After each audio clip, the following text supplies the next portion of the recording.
In trading, knowledge is power, and lack of knowledge in what you're doing can be costly, very costly. So you need a solid foundation of quality market education. Whether you're new to trading or a seasoned veteran looking to add advanced strategies to your arsenal, there's always something to learn and something to improve on. And now you can access the same knowledge that professional traders receive with Market Rebellion's Trading Education. I'm Bill Johnson, Head of Options Education here at Market Rebellion, and we've assembled a comprehensive curriculum based on decades of real trading experience, covering everything you need to know about trading options from beginner to advanced. We go way beyond the nuts and bolts of options theory to teach you how to apply specific trading strategies and the techniques needed to adapt your trades when markets shift. Regardless of your goals, you'll gain access to the education you need with easy-to-consume lessons so you can learn to trade with confidence, enhance your knowledge, and master the practical skills required for market success. So please join us for in-depth trading education only from Market Rebellion.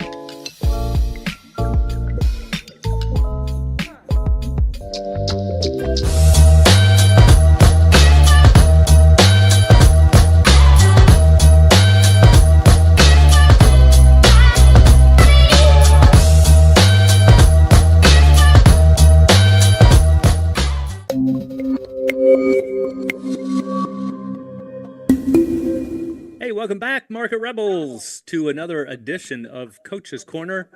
And Stu, we got another cool topic here for everyone. This is a cool topic, and we actually got this topic from well, it comes up kind of a lot, but recently I had a client who indicated something that really threw me for a loop. Like, how could you even think that? And that's what we're going to talk about. So stay tuned. Yep.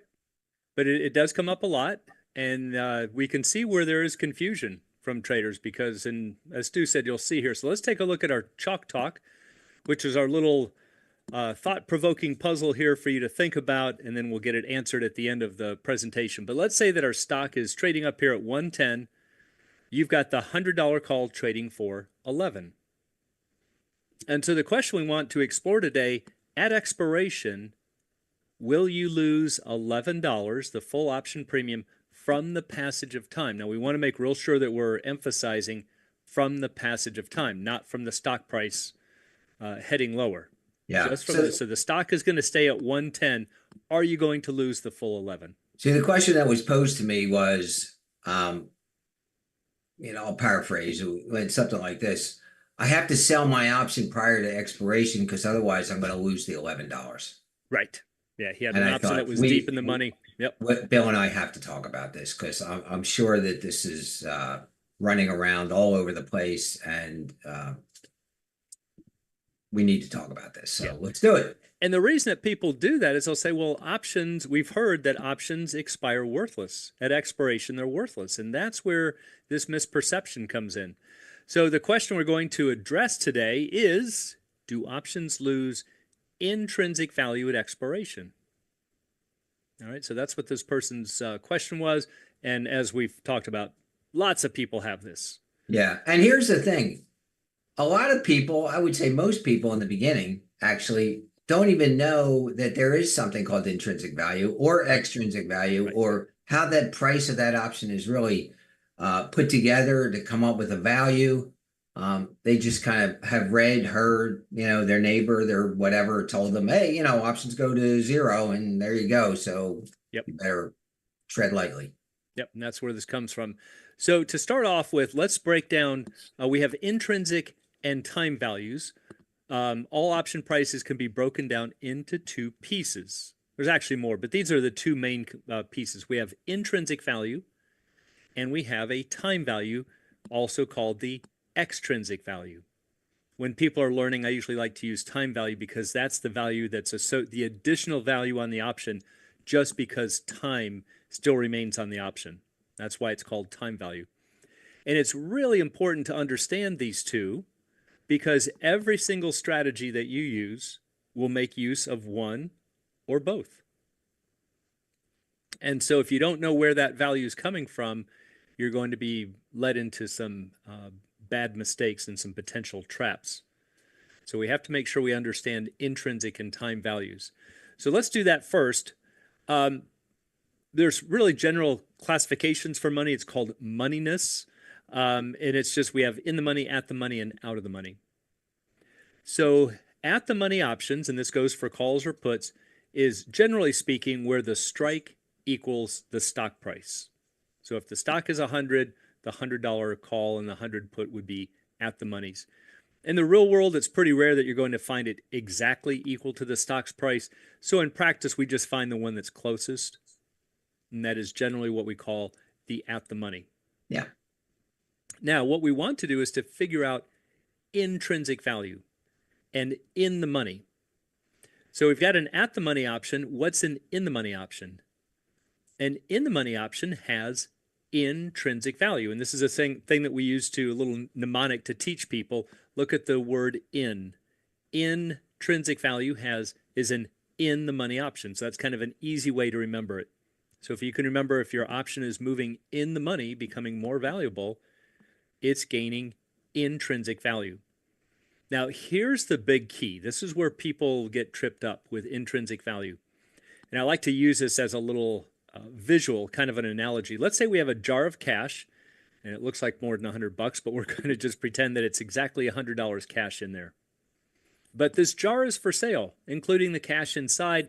We take it up to the register, and the clerk says it's selling for $105. You can buy the whole jar for $105.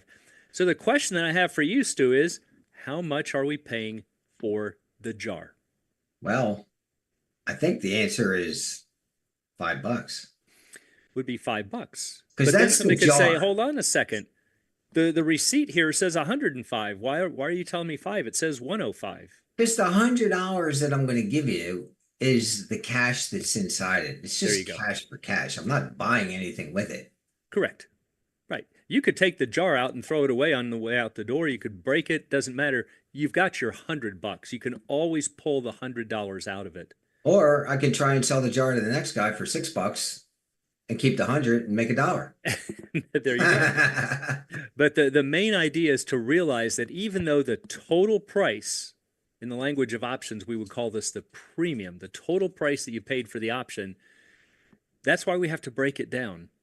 Otherwise, you could say, this is a really expensive jar for $105. Well, but there's $100 of cash in there. And we really need to subtract that out. So this is also where, interestingly, the words intrinsic and extrinsic come from. Intrinsic, meaning from within, what we might call a meltdown value, or if you're dealing with a gold coin, what's the value of the gold? What could we melt it down for? Yeah. And here it's $100. And typically, a good example of that is, if you have a gold bracelet, you walk into a place to sell it that trades gold, and you hand it to him, and he says, "All right, what does he do with it? He Throws it up on a scale.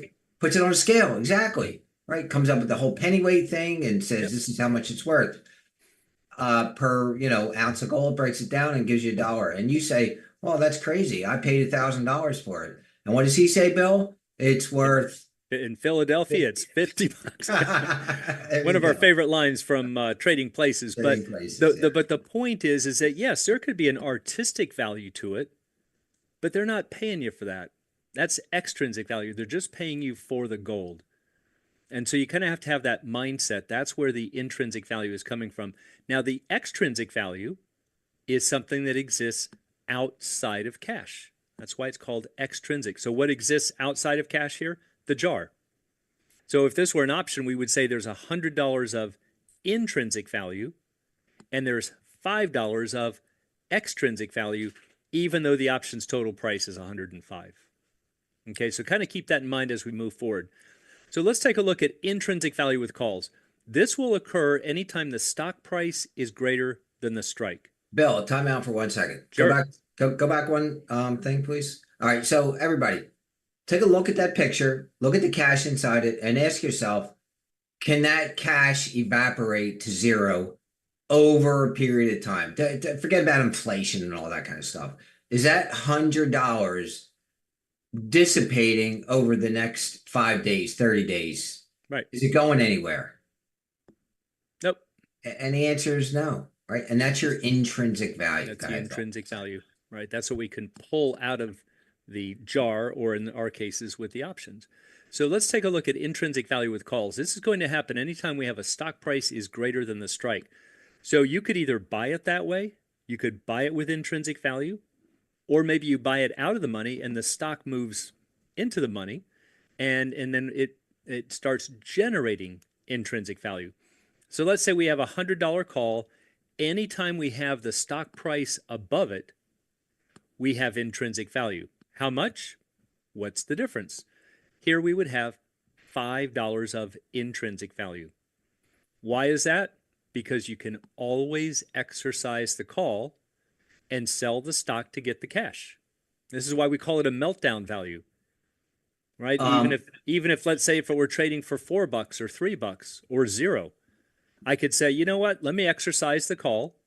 I'm going to sell the stock. I collect $105, and there's I paid 100 for it with the 100 strike, and I'm left with $5. right. And remember what exercise the call means, everyone, right? Exercise the call. Exercise your right to own the stock at the Yep, strike price. the So strike. you now buy it at 100. Don't worry about what you paid for the option. That's Nope. a separate issue.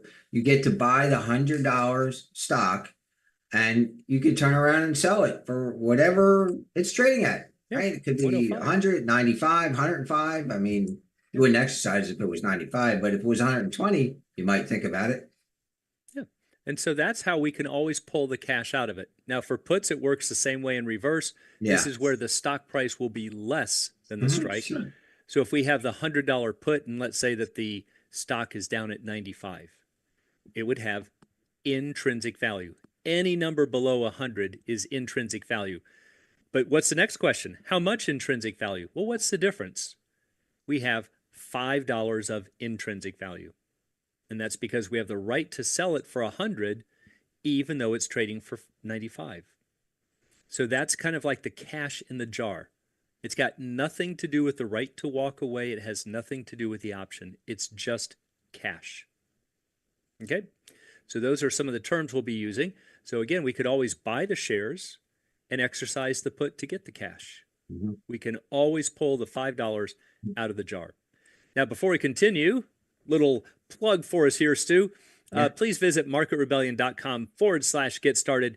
It's a really cool little site. I don't even think you have to sign in for it. I think it's all just right there. There's articles, we have videos, all kinds of great training tutorials for anybody interested in options, investing, and getting off to a good start. You want to make sure you have really good fundamentals. So check us out, marketrebellion.com/get started. So let's see what this looks like visually. Here's our risk graph that we've seen so many times before. $100 call, we get our bend at 100.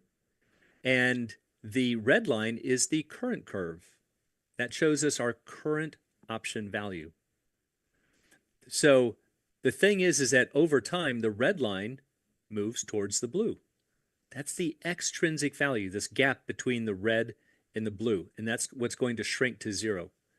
But notice this distance over here, Stu.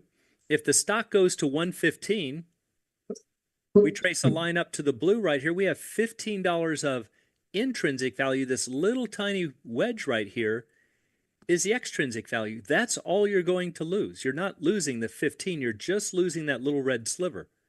You know, Bill, there's not many guarantees in the options world or in the stock market world for that matter. But one of them is that extrinsic value eventually, whether by time or by distance or both, will go to zero. That's right. Absolutely. So if we move to 120, now the distance between our strike and the blue line is the intrinsic value. We have $20 of intrinsic value. Mhm. And the remaining value, that doesn't mean the option's trading for 20. It's trading for 20 plus this little tiny gap right here, maybe $20.50 or something. But that's the portion that's going to decay. You The know, part Bill, that is the jar, not the cash inside the jar. this reminds me of an example I hear all the time where somebody that has a covered call on or a Yep. diagonal spread with a deep in the money call. Yep. And the short goes in the money, and they are hesitant to buy it back because they look at the option and say, "Hey, it's Right. so much money. It's like $8. I sold it at 3. It's now 8. I can't buy Right. it I back." can't do it. Right. When And I when really, if you're paying $8 and it's $7.50 in the money, you're just paying $7.50 of the eight just, yeah, you're to just buy paying back cash. the $7.50 that's already sitting there. It's already sitting there in your account. Right. And now you got to buy it to get it back to get off the sheets. You're just trading a dollar bill for a dollar bill. It doesn't really mean anything, but it's allowing you to make a really bad decision because it's saying to you, Right. you can't buy this option back, even though you really may want to buy this option back. It's keeping you from doing it for Right. exactly the And wrong reason. that's why you have to understand the difference between intrinsic and extrinsic. Go back to the jar example. If somebody says, "Hey, give me $100 for this jar," and you walk away, well, it's moving money from one pocket to the other. It Mhm. didn't really hurt you.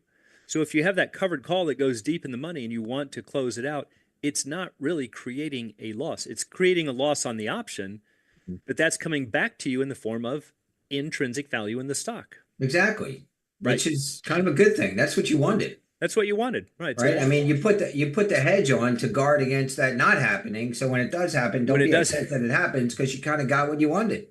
right. So this is the intrinsic value. So what's extrinsic value or time value? Well, time value is what remains after we account for intrinsic value, or if you want to call it extrinsic value.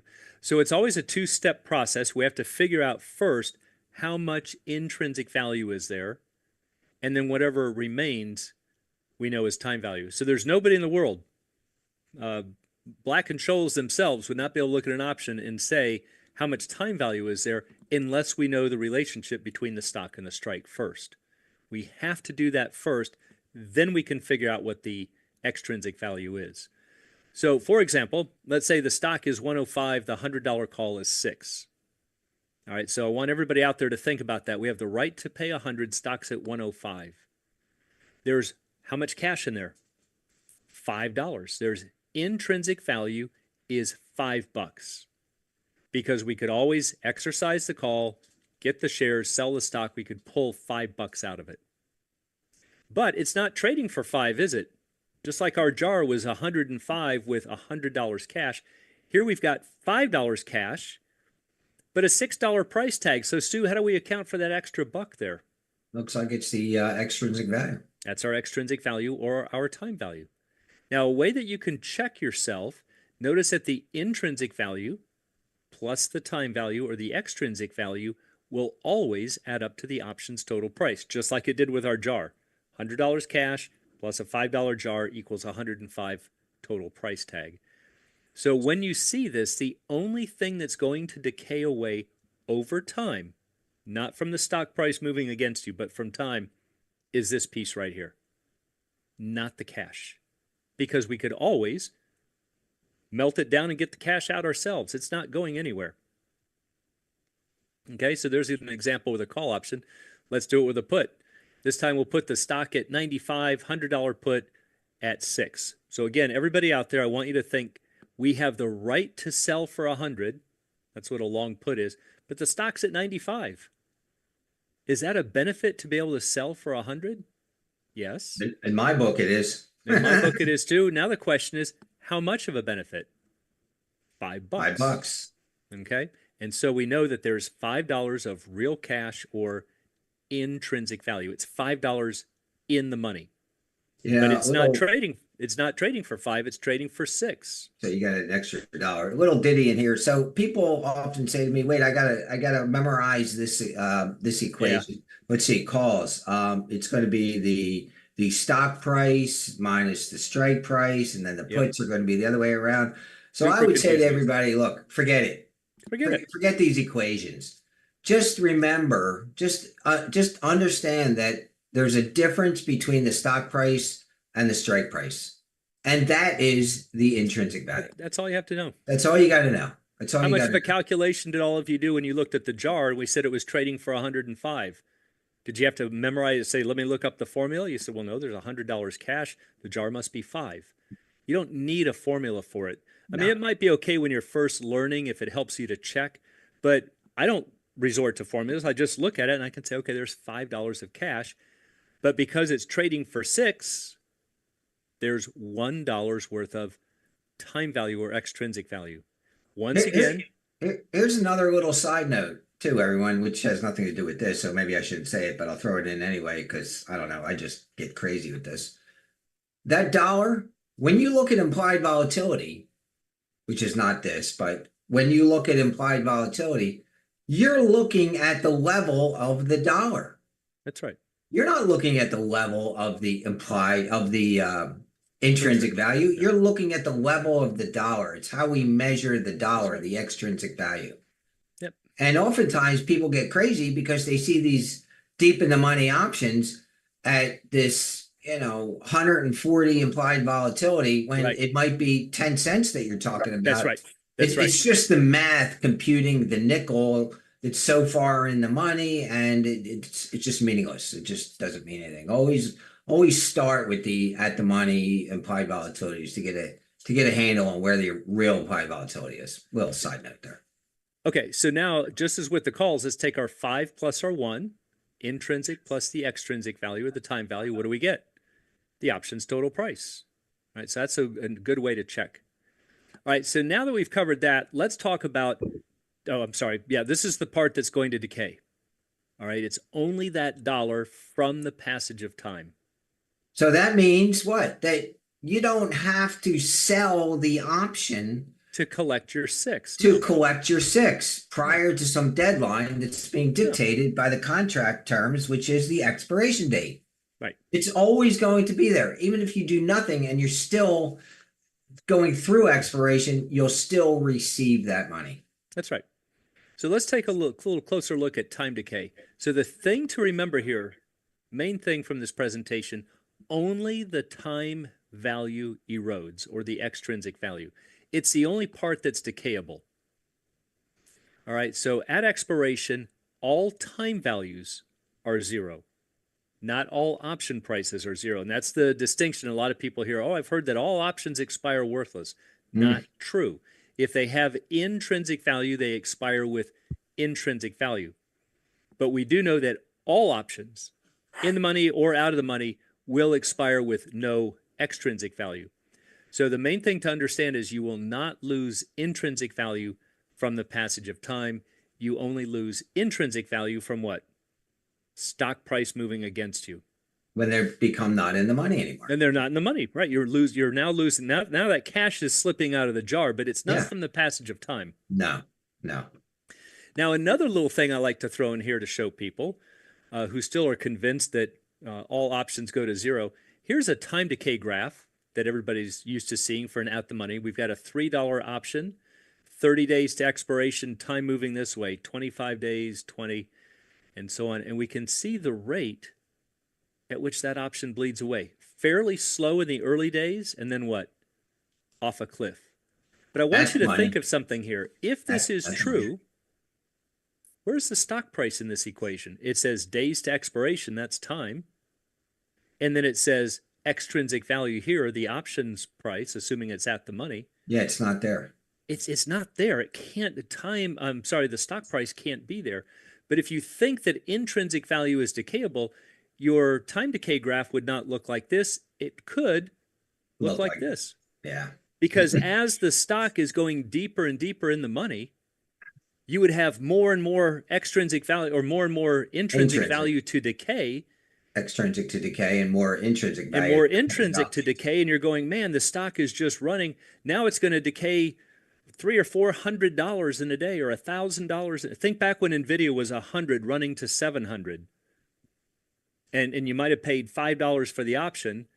And now you're saying, okay, I've held it for several months, but now in that last day, it's going to decay $700 because it's got $700 of intrinsic value? No, it can't. This is just the passage of time. And the only thing that affects is the extrinsic value. Okay, so it's another little way to think about why that can't be true. Okay, let's talk real quickly again. Little reminder, marketrebellion.com/get started for anybody who wants to get really good information for starting a good career in options trading. Okay, now let's get to the heart of this. The question that your client heads to, can an options price fall below intrinsic value? Hey, Bill. I'm looking at booking, Yep. 2 days to go. The November 58 stocks 4,900, 5,000 stocks Okay. 5,000. Yeah. Expensive one. I'm looking at it is. I'm looking at 5,800 strike price. It's trading about $800. Okay. $800. Let's see, I'm going to do the math here, add a couple of zeros. That's $80,000. Can I sell that and make $80,000 because it's going to zero? Exactly. I mean, that's See, another way to show that would be way too good to be true. think about that, everyone. And we just go out and How sell many that days did you say option. it was? Two. Yeah, 2 days. In fact, Sue, what's the lowest strike on that for that month for 2 days or for this Friday? Let's see here. I got to go all the way up to the top. Yeah, That it's going to is be a long way. 2,000. Okay, what's that one trading for? Like 3,000, right? If there's 3,000 of Well, intrinsic the 2,000 call is going to be trading for 3,000. for Yeah. 3,000 bucks. So if it were true that extrinsic value decayed, you could sell a ton of those at 3:59 p.m. because it would still be trading for intrinsic value. And if your belief is correct, in 1 minute it's going to decay 3,000 bucks. Now, does that make sense? And you're Everyone? going that. I mean, come on, you would What, generate what am I missing here? more That wealth than can't Warren be. Buffett at the end of a trading month if that were true. Yeah, it just can't be. There's something missing there. Right. So that's some ways to kind of show that you have to shake those beliefs. But here's the real reason. You might be thinking, all right, this sounds kind of interesting, but how do I know that the market makers aren't going to rip me off? Those guys are bad They're people. just so bad. Here's how you know. There's this thing called arbitrage in the Yeah. markets, and this is a series of trades that create a guaranteed profit. Kind of nice, but there's a second piece to that. We can have no cash outlay. Now, the reason for that one is that otherwise you could buy a T-bill, say, hey, it's a guaranteed trade, and therefore I'm an arbitrager. No, it has to be self-financing. So a lot of times people say, this whole process of arbitrage just seems shady. These are the vultures of the market, but they're really not. They provide an economic benefit because we now know for the rest of us that prices are fair. But it's this process of arbitrage that ensures your options are not going to lose intrinsic value from the passage of time. So let's go see how that's done. Kind of interesting, huh? Yeah. Let's look at some call arbitrage here. Let's say our stock is 100. We have the $95 call we know should be trading for 5. But we look on our broker's platform and it's trading for 4. Those shady market makers. What are we going to do here? Well, what you could do, arbitragers would buy the call. That's the thing that's relatively cheap. So let's back up. Hold on. So they buy the call. So what are they doing, everyone? They're buying the right to own the stock at 95. How much are they paying for it? $4. 95 and 4 is 99. 99. No bill? Yep. But they can short the stock, which is the relatively expensive asset. And then they will just simply exercise the call. They could. And they just if they pay yank that 99 and sell it at 100, I guess they made $1. get there. And right, that's the Right. missing dollar in there. That's the missing dollar. And that would be an arbitrage because there's no cash outlay to do that. And Right. We're going to short the stock. We're putting $100 in our pocket. From that, we spend 4. uh-huh. And that we get $96. I'm And sorry, we- we have we spend 99, we get 100, we walk away with we get $1, $100. we didn't spend a dime to get it. That's a true arbitrage. Yep. So no, I'm sorry, we short the stock for 100 and we spend 4. Yeah.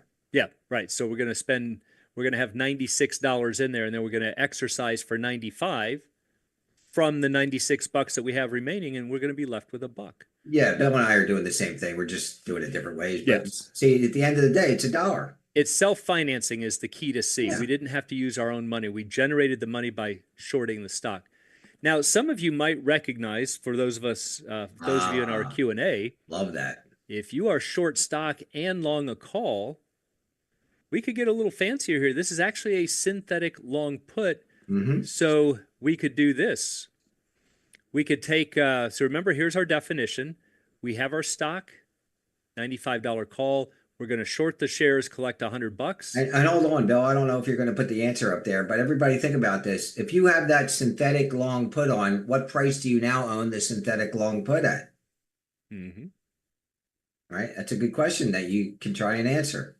Yep. There is a price. I mean, if you own something, there's a price to it. There's a price. What do you own that synthetic synthetic long put at if you actually did what Bill is saying here? Go ahead, Bill. Yep. So now we've got 96 cash, and then we're going to exercise the call and spend 95, and there's our dollar guaranteed. So this is just a little bit more of a detailed look at the arbitrage. But notice that this dollar here isn't a coincidence. That is exactly the amount of the missing intrinsic value. The call is trading for 4. We said it should be trading for 5. So if it's not trading for 5, there it is.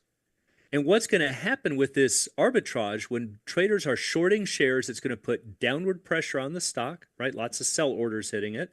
Everybody wants to grab the free money. And what's it going to do with the call? Buying pressure. And eventually, intrinsic value has to get restored. Now, that's one way to do it. Short the stock, exercise the call, and buy the call and then exercise it. But there's a little fancier way we can do it, because when we short the stock and buy the call, this is our risk graph, synthetic put. But remember, we have kind of this free dollar. That's the lowest point on this graph. But we could still make more. See that if that stock falls. So what really the better way to arbitrage this is short the stock, buy the call, and sit and wait until expiration. And if the stock falls to 95, all right, the call expires worthless. But now we've got an extra $5 on top of our buck. We would make 6. It's a free opportunity. It's literally it's just a free put. Yeah, you might as well. There's no reason not to. Plus, you're going to get paid interest on the $100, so why not? Little bonus. But what will happen from the arbitrager shorting the stock and buying the call is that it will eventually move below 0. Because if it doesn't, it's still a free ATM. And if you don't think that's going to happen, go put up a free ATM and see how long people say, you know what, I've had enough, let me walk away. It's going to get depleted instantly. Yeah. And that's going to happen. This whole process would probably take how long, Stu? Oh, half a nanosecond? Yeah, or a nanosecond. It's going to be instantaneous, which is why you and I aren't going to see it out there. It's all done behind the scenes by the ECNs and the algobots, but the point is that you know that prices are fair for the rest of us. Arbitrage is going to ensure that that call will always trade for intrinsic value at least.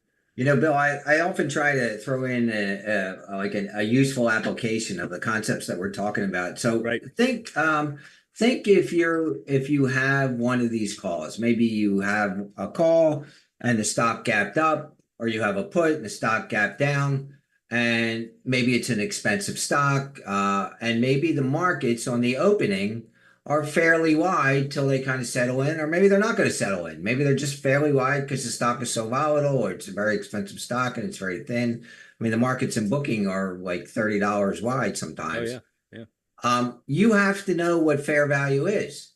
Yep.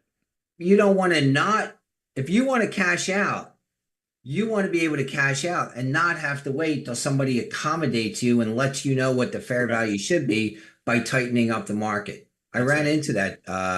I saw somebody in class a few years back when I was doing it with Ron, and that's exactly what happened. The guy said, "I'm not going to sell these calls because the market's too wide. I'm going to wait till it settles in." Me and Ron are like looking at each other, thinking like, what happens if the stock drops $6? By the time that happens, right. It's crazy. It's just crazy talk. When you can literally offer a call, a nickel, or even at parity, and it will trade. It'll get grabbed. Yeah. It will trade. It will trade. You can offer the put at parity and maybe not parity, maybe like a little bit under parity just to cover the interest. It will trade, but you have to know what parity is, and that's your intrinsic value. Exactly. Let's take a look at it. Put arbitrage. Same thing, kind of in reverse. Stock is 100. We've got the 105 put that should be trading for 5, but for some odd reason we see it trading for 4. How do we arbitrage this? Well, we know the put is relatively cheap, should be 5. So we're going to buy the relatively cheap thing. We're going to buy the stock, which is also, actually, this should be Well, actually, it is relatively cheap here. And we're buying the synthetic call. And so what happens here is this: stock's at 100, puts at $4. So we have, we're going to buy both of these. We're going to buy the stock and the put. We're going to spend 104. We're going to exercise the put and collect how much? 105. 105. And there's our $1 guarantee. There you go. It was $1 under parity. How It long was is a that dollar gonna under last? parity. So again, that's not a coincidence. No. That's why we got exactly $1 out of this. That's the Mhm. amount of the missing intrinsic value.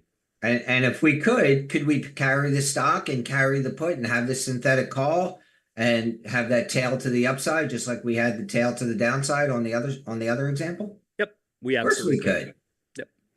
So the thing is going to put upward pressure on the put as people are buying that put.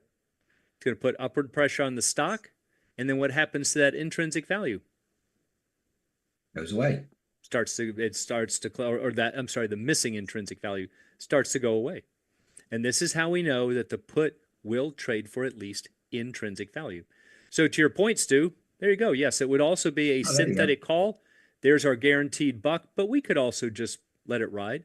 Let it ride. Why not? But the arbitrage is going to do this. The arbitrage is going to ensure that intrinsic value gets worked into it. Yeah. So now here's one last little trading tip for people. All of our Q&A people know this. When you get to expiration, because of bid-ask spreads, you might see the bid of an in-the-money option slip below the intrinsic value. I mean, nobody wants it. It's about to expire. So the only way that you can create an incentive for somebody to buy it, to close it, is to throw in a nickel or a dime. Sometimes, though, these spreads get really wide. Well, the question is now, what if you're missing 30 or 40 cents on 10 or 20 contracts? No, you don't want to do that. What can you do? You can do exactly the same steps that the arbitrageurs do. The difference is this is not an arbitrage because you already own the option. Mhm. Let's say the stock is 100. You've got the $95 call, and it's trading for 4. Would never be that far off, but just for the example, it's trading for 4. We're going into expiration. You're going, man, it's got this really wide bid-ask spread. Yeah, maybe the market's 4.6 or something. Yeah. Or maybe it's the 120 call and the market's 19.21. Yeah. Yep. And so what would you do in this case? Remember, you already own the call. Just simply short the stock and then exercise, and bang, there's your $5 cash. I'm sorry, I meant the $100 the stock was 120 and the $100 strike. 100 strike, right? 19.21. If we have the 105 put trading for 4, should be trading for 5. Mhm. What do? All you have to do is buy the stock, turn around and exercise it, bang, there's your $5. We can always put intrinsic value back into the option. So it's nothing to be feared from the passage of time. And I want to emphasize that. We're not saying it does. It's not like a high watermark that you never lose. We're just saying you will not lose it from the passage of time. From the passage of time, that's correct. And because of this arbitrage process, we know that the intrinsic value always has to be there. So that's the real detailed reason how we know that that has to happen. And if for some odd reason it doesn't, now you know how to fix it.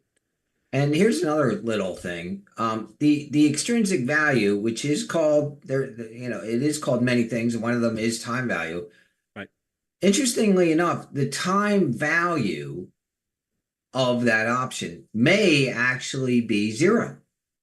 It sure could. Right. I mean, if that option is so far in the money, Could be trading and we at have parity. low interest rates, the option might be trading at parity and there's no extrinsic value, even though you might have 30 days to go. Same thing, if the option is out of the money, it may be no bid at a nickel and it's got no value, right? And you have 30 days or 60 days left to go. There is time, but the value of that time it's just right.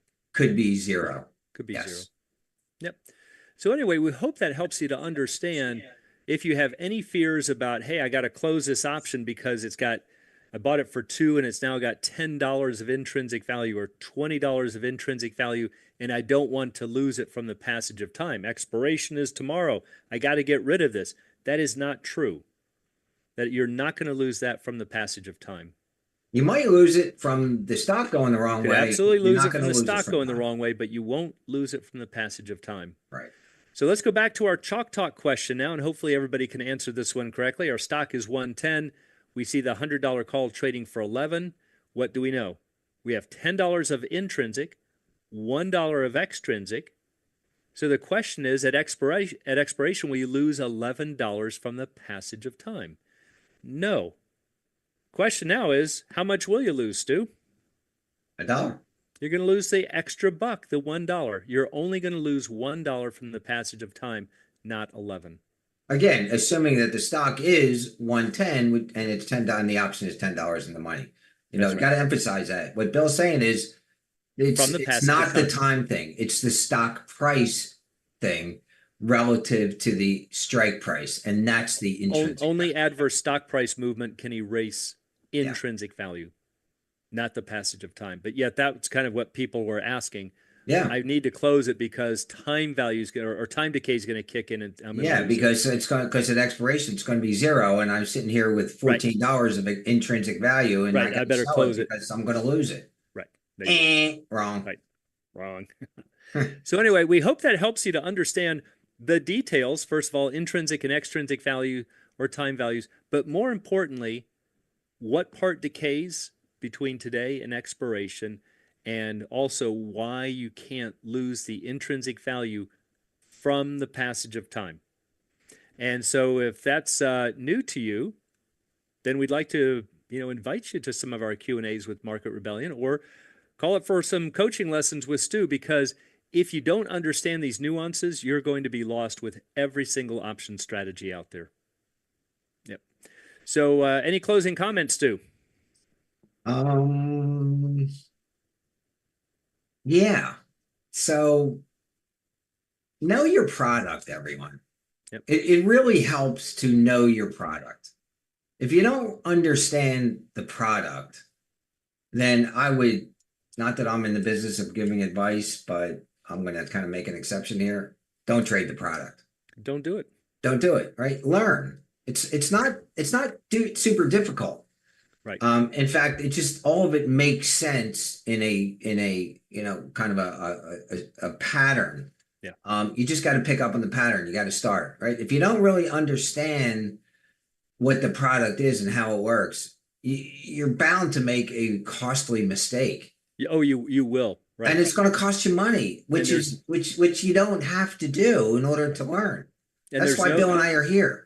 That's right. It shouldn't be embarrassing. One of my favorite comments from Warren Buffett, considered the world's greatest investor ever, back in the day when Enron was flying high, and he never bought Enron. They asked him that, and he said, "I don't understand how they make money."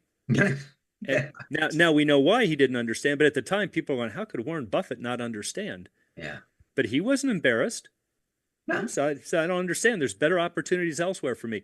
Don't think that you have to do it just because somebody says, "Oh, just buy the call if you think the stock's going higher." No. You need to understand what's driving it. And that'll help you to manage the risk of, up or down. Definitely. It'll help you to understand rolling and morphing and making adjustments, and understanding that the at the money call when you buy it may not be the at the money call tomorrow or the next day or next month. It may be in the money, maybe out of the money, and you'll just start to the light bulbs start to go off, and you'll understand the product better, and then you can make better decisions. Absolutely true. So with that, we hope that gives you one more little piece of the puzzle for those of you who are new to options.